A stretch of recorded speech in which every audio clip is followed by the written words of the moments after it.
This is long from over, Donald J. Trump, the former president and current felon, declared on Thursday, moments after a Manhattan jury convicted him on 34 counts of falsifying records to cover up a sex scandal.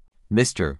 Trump, the presumptive Republican nominee, is banking on the jury not having the final word on the case. He has already outlined a plan to appeal a verdict that on Friday he labeled a scam.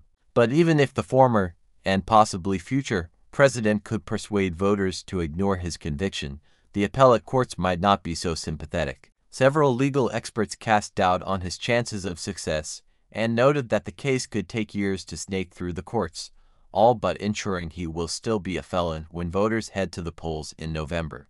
And so, after a 5-year investigation and a 7-week trial, Mr.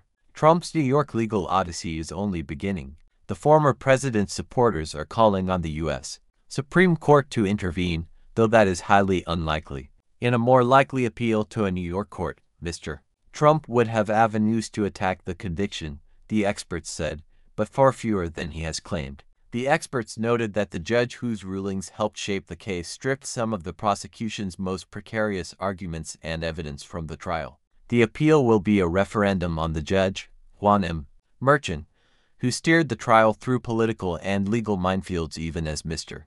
Trump hurled invective at him and his family. Justice Merchan, a no-nonsense former prosecutor, said that he was keenly aware and protective of Mr.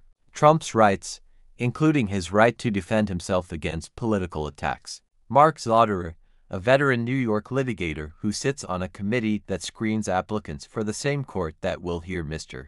Trump's appeal, said that Justice Merchan avoided pitfalls that often doom convictions. This case has none of the usual red flags for reversal on appeal, Mr. Zauderer said. The judge's demeanor was flawless. Even if Justice Merchan's rulings provide little fodder, Mr.